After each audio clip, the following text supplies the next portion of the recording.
to the Journey to Forever podcast, where we discuss the highs and lows of life and love. Join us, your hosts, Flo and Joe, for a weekly recalculation of our routes as we navigate the twists and turns with candid conversation, comfort food, and laughter. Welcome back, Forever Family, to another episode of Journey to Forever. From the time we grasp the concept of relationships, I think most of us begin our search for, quote-unquote, the one. You know, the husband or the wifey. Unfortunately, we sometimes kiss some frogs or witches along the way. So to save you that unpleasant experience, today we are discussing a few signs that you are dating the one. As usual, before we get into the heart of the topic, we bite into the top layer in a segment we call, What's Your Story? Joe, what's your story? Hi folks. I have a question here for Flo. Flo, got a story to share about an age you did or did not look forward to turning? Definitely, and it's well in line with today's topic. Ladies, we know that age of turning 30 when 2 clocks start ticking, if they haven't already occurred in our life. We begin to question why we're not yet married and why we don't yet have children. But I would admit that for me, 30 was the time that I understood myself the most. I really knew what it was that I wanted, things that I liked, my boundaries for relationships, that sort of thing. So I really enjoyed turning 30.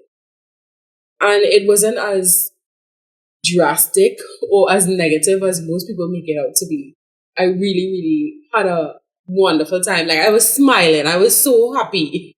I was like, well, if I knew I was going to feel this way, hey, I would not mind turning 30 earlier. Surprisingly, I have never had that problem with turning any age. I enjoyed every age. Because men don't got the biological clock. I guess, but it was just fun. I embraced every age as it come with all the gray hairs, but I enjoyed it. Okay, lucky you. So, Joe, got a story to share about participating in an activity or event you thought you'd hate, but ended up really liking? Oh, yes, that is in my most recent lifetime. And it's actually doing this podcast. Really, Joe? Really, I never did think that I will enjoy it this much because I was never to be in front of a crowd kind of person, be out front, speak a lot, have an audience. I'm always the background guy who just sits and notices what's going on around me. So yeah, this podcast, I didn't think I would actually enjoy it, but it's fun. I'm actually liking it. Okay. And just trying to get better at it. Agreed. We're both trying to get better. So, Forever Fam, show Joe some words of encouragement by subscribing to this podcast on your favorite app, Apple, Google, Spotify, and the like. And also follow us on Instagram at Journey to Forever TT and leave us some feedback there. Show us some encouragement so that Joe can stick this out with me in this journey of podcasting, right? And as usual, we welcome your suggestions on future topics. Now to get into the meat of things. Signs that you're dating the one. I don't know. Joe, do we think that we're the one for each other? We should start there, right? Well, we are together right now and we are doing this podcast on that. So that goes to show that we actually believe that. Okay, I think that is proof. Yeah. We have reached this far that we are actually talking about it.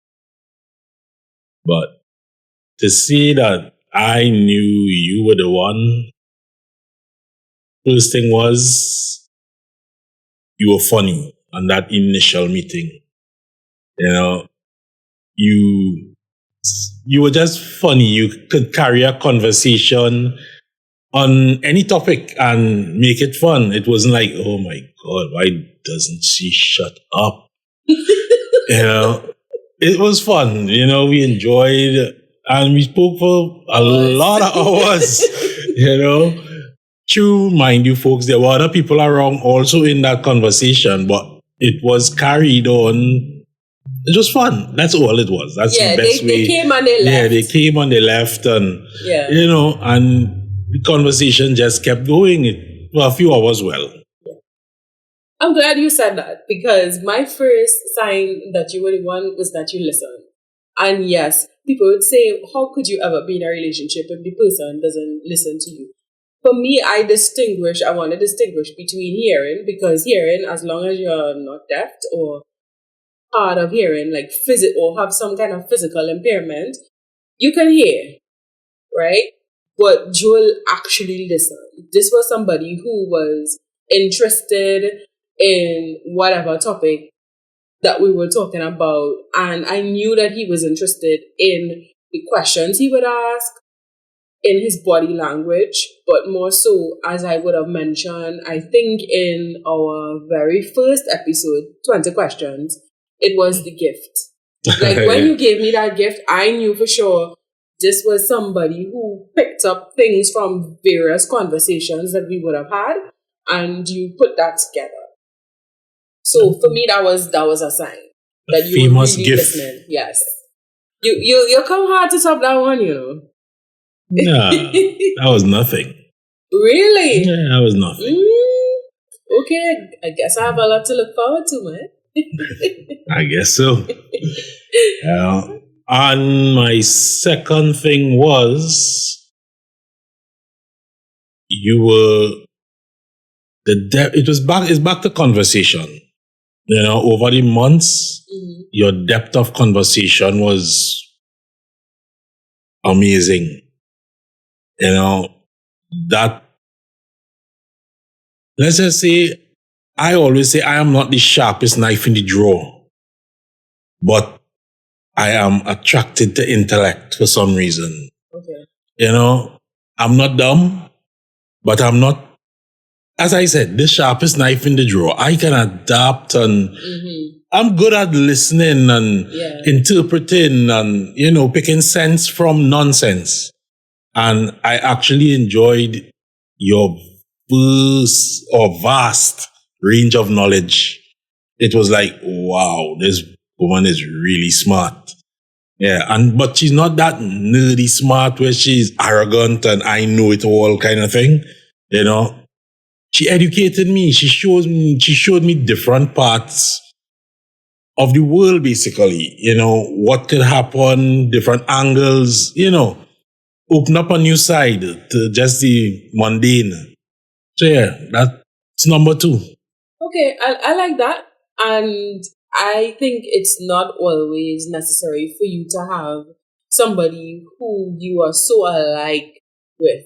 Like some people say, well, we like the same things. That could be good, but sometimes the difference is where you have the novelty and that excitement, that newness that keeps a relationship. Yeah, you don't need to like everything.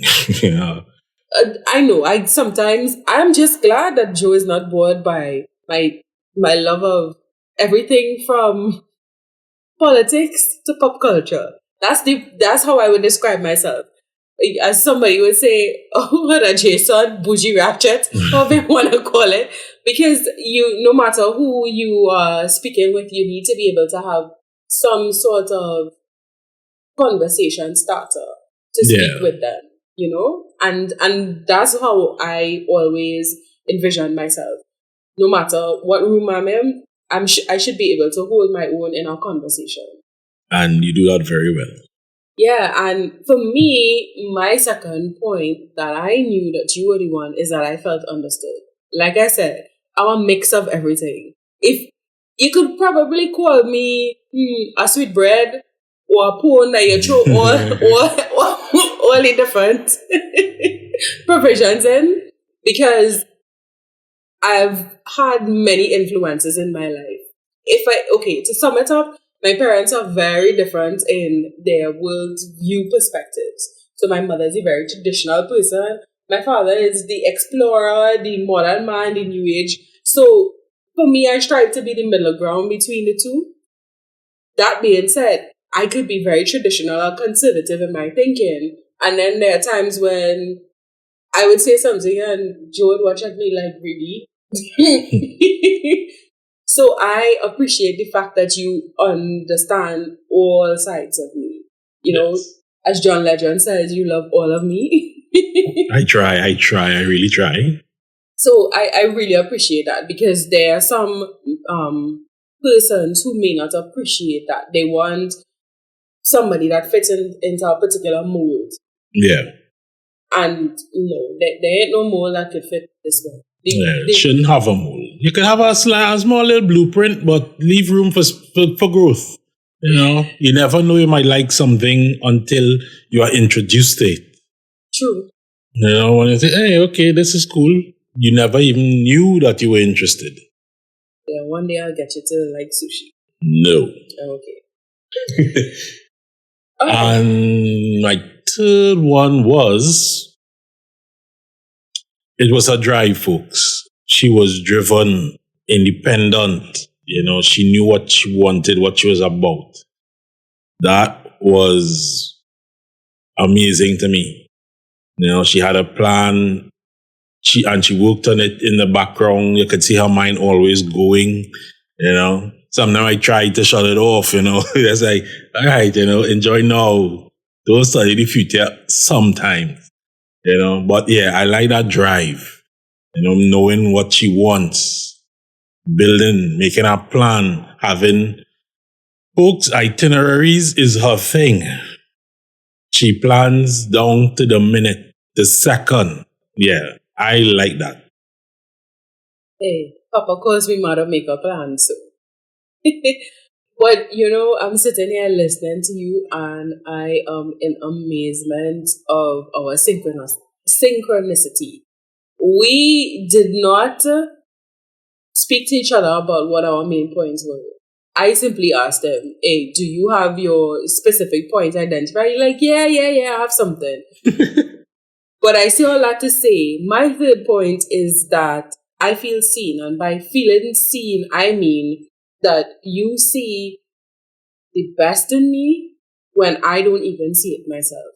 I think you see this bright future and you inspire me to achieve that. So, and that is so comforting because sometimes, ladies and gentlemen, we know that we can be our own worst enemies in terms of that negative self-talk, that doubt. And to know that this your person, your forever person believes in you, it is that impetus to keep you going when you have those down moments. And that's what I feel when I say you see me, you see my weaknesses, and you would be the first one to say, nah, Flo, no, leave that alone. That's not for you. But you are always also there to encourage me to try new things, to be adventurous, to take a chance on something. So I love that you see everything about me. All right. You're welcome. Yeah, so those were just a few of our signs based on our experience with each other. But I would say this.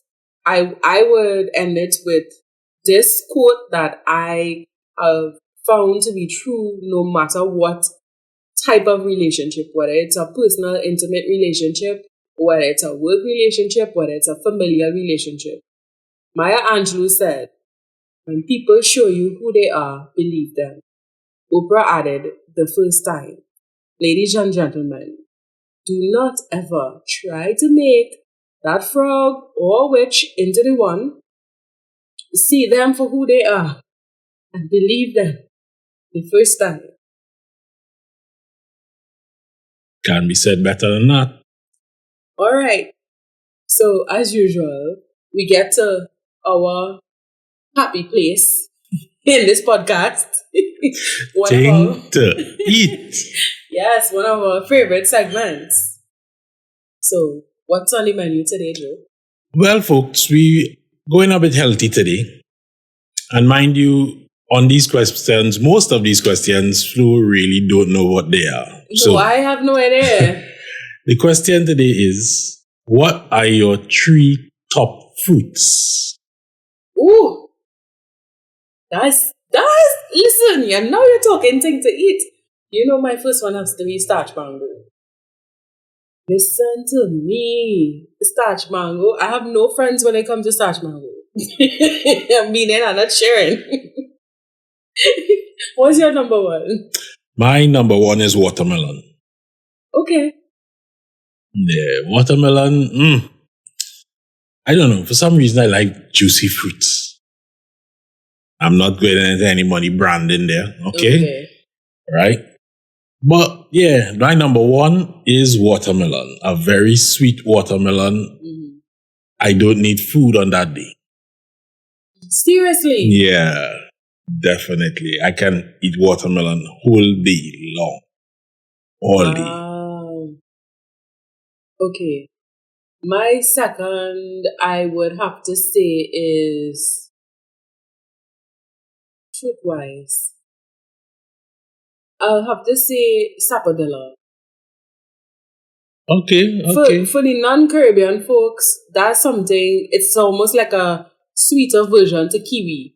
Kiwi is the closest thing in texture to sapodilla. All right. But I love sapodilla, and I love it because we had a tree in the yard growing up, but it's not something that we see often anymore. Yeah. But I love sapodilla. Okay. And my number 2 fruit, my go-to fruit is mangoes. Yes, folks, mangoes. Any kind? No, not any kind. Most mangoes. Okay. You know, I have a likeness for a mango they call mango vert. Yes. Right. But I love mangoes just before they are too ripe. Yeah. I need them just when the skin now turning yellow. Okay. You know, just at that point where it's firm. You know, as you get into it, the juices then come out. You know, it doesn't come out just as you touch it, it's like squish. No. I like that. And for liking mangoes as my second is that the chow aspect. Okay. You can make a chow. Folks, this is basically a pickled mango. It's a pickle, yeah.